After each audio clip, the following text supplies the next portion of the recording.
Hey folks, welcome back. Glad you could join me again. And well, all kinds of interesting stuff have happened recently. And well, it all has a lot to do with that horse you just saw. You just wandered off over there. That's okay. Well, I don't know where to start, but that last video I did was kind of interesting. A lot of fun actually in some ways because, well, it wasn't that fun to do, but it was what transpired because of it was really interesting. But, well, just back up a little here. Yeah, got my gloves on again. Guess what? According to the calendar, it's spring, but I think Mother Nature forgot to get the memo. Or she didn't read it, or she ignored it. I don't know. Just a couple days ago, it was plus 14 Celsius, which is a pretty decent day around here. Well, today it's well below freezing and the world is white again. I don't get it. You keep your nose away from me, sir. Thank you. Well, I see that's one of the many issues that we have with him. But, well, anyhow, what's really interesting is that after I did that last video, I played with him a little bit more, and I tried a couple things just a little bit different. And we discovered some things that were kind of interesting with him that, well, we still don't have answers, but, well, we've concluded that we got to do things different. And that's something that I've mentioned many times is, you know, how horsemen have to be experimenters. We've always got to be trying different things. Not only have to experiment, but you know, I said that you can only change the horse if you change you.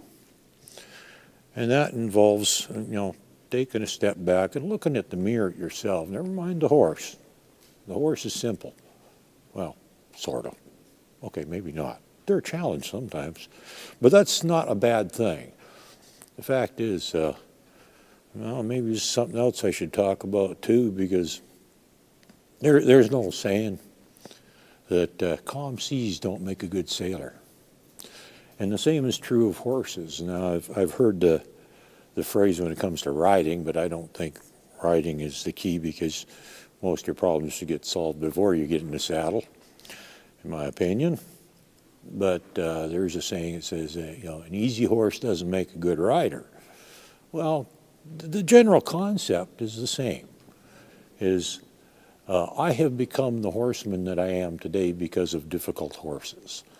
And this one, again, is a challenge. He's definitely a challenge. He is far from an easy horse. And it's not that he's thick or, you know, it's hard to even describe him because he's got this happy nature to him that makes him a little, seem kind of dull.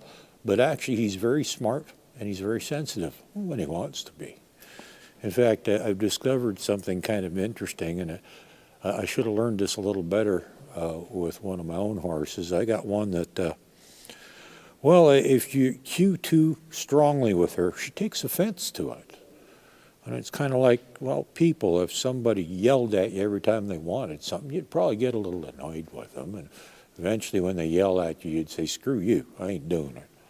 Well, horses are kind of the same way, too. If you yell at them, which is not literally yelling, but, you know, if your cues are very forceful or very firm, you know, sometimes that just causes more resistance in the horse.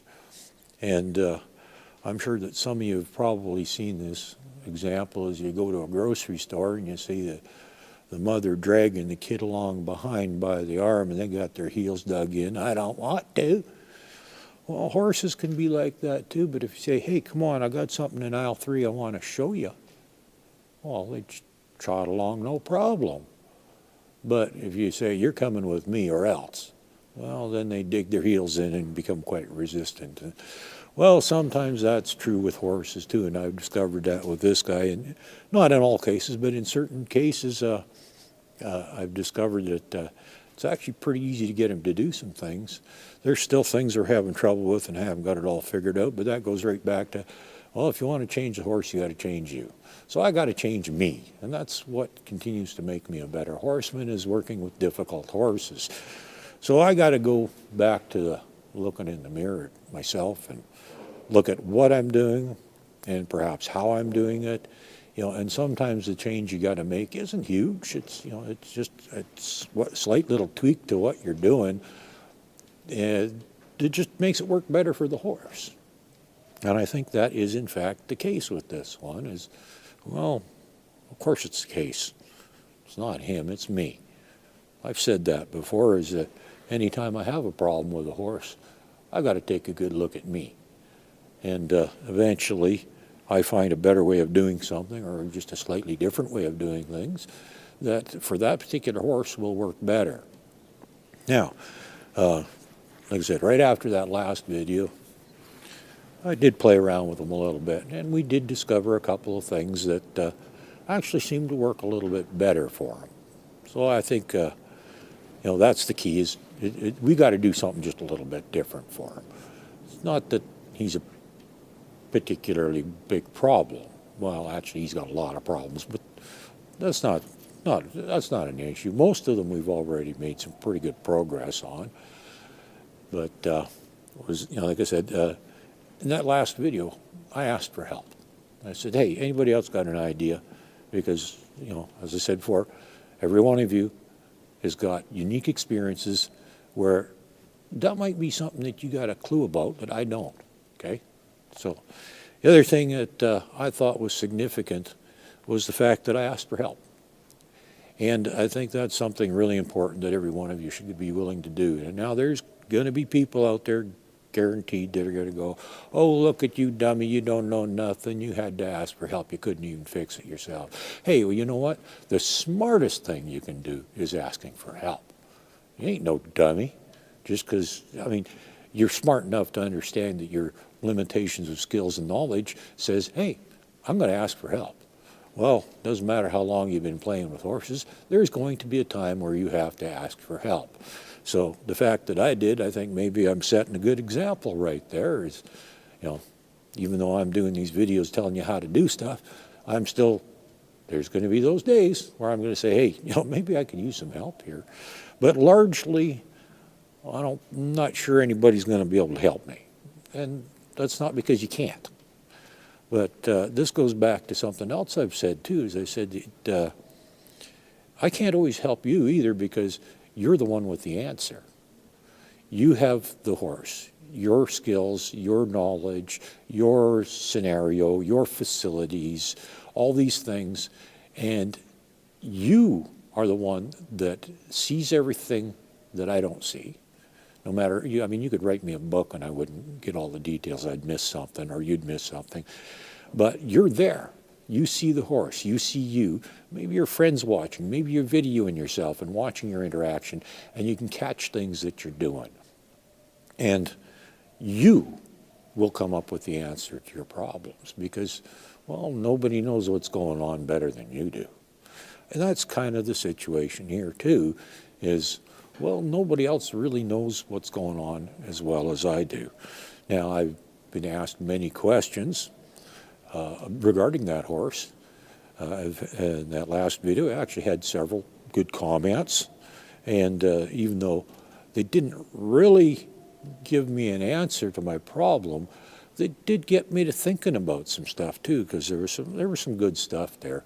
And, one guy, he says, well, maybe you got to firm up a little with him until he respects you enough that he trusts you, and then he'll do what you want. Well, actually, if you watched the very first video I did with him, that's exactly what we've been doing. We have been, because that was one of the issues, is his owner hadn't been firm enough with him. So we have been firm with him, and the problems that were a result of not being firm enough, we've made huge progress in that area. But that's also where I've said this before, is many of the times the things that we do with horses that work the best are actually totally backwards from what we think should work. Our common sense and logic says we should do something a certain way, but in fact what actually works best is the opposite. Things are totally counterintuitive. Like, if you want to catch a horse, you want to know what the most effective way of doing that is, send it off. Well, it took me a long time for that one to ever sink in and make sense, because it just didn't. My natural head says, if I'm trying to catch the horse, why would I want to chase it away? Doesn't make sense, but it does. I'm not going to go into details on that one, but there's actually several things that are like that. And well, in the case of this guy here, in some areas, it's exactly like that. Instead of being firmer, you actually have to be softer with him so that he doesn't get offended and annoyed and dig his heels in and resist and that sort of thing. Now,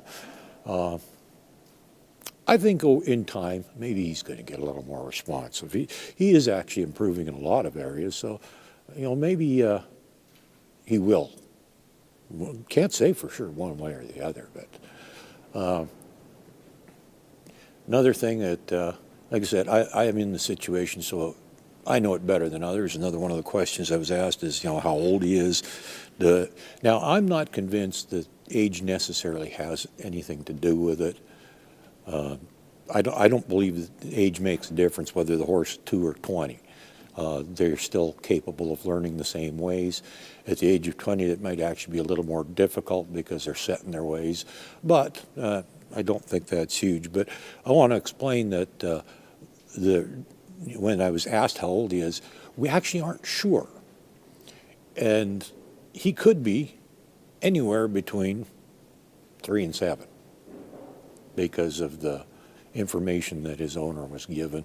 Like I said, there's a lot of stuff about this horse we just aren't sure about. Now, I could get a little more accurate aging on him by taking a look at his teeth, but again, I know the situation here. Another one of the problems is he's a biter. And so I'm not about to start playing with his mouth, looking at his teeth, and risk getting bit. Lots of good questions. And, like I said, oh yeah, another one.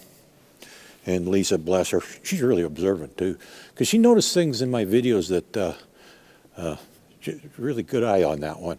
And in the last video, she also noticed that 6 minutes and 22 seconds, I moved back from the horse. And she said because she couldn't see the lower body, she couldn't tell if I even took a step, in which, in fact, no, I did not, actually. But what you would notice is as soon as I did that, my finger came out and I made his nose go away from me. Because that's why I moved back, is because his nose got too close to my face, and I didn't want to risk getting bit because that was one of the issues that he has. So that's what was going on there, is I didn't want to get bit in the face. Well, I'm not the only one in here now, so we're going to have to wrap this up. It's also why I've got a lead on this guy now, because there's another horse in here too, and well, you know how that works. People don't want trouble. And, well, even though the other horse that is in here is one that he is in a paddock with, yeah, he still wants to go over and say hi, and he'll get in the way and just be a general nuisance. But, well, anyhow, I guess long and short is, well, we still don't have all the answers, but we're definitely not giving up on this guy. He is still making progress overall. Without going into great detail. There's lots of little things he's getting way better on. There's just a few things he's not too good at yet, but hey, whatever. All in time. But I do appreciate your help, and don't ever think that you shouldn't ask for help, because it's, it kind of hurts the pride. A little degrading. Oh no, I can't do it myself. Yeah, whatever. Asking for help, sometimes that's the smartest thing you can possibly do. Have a good day.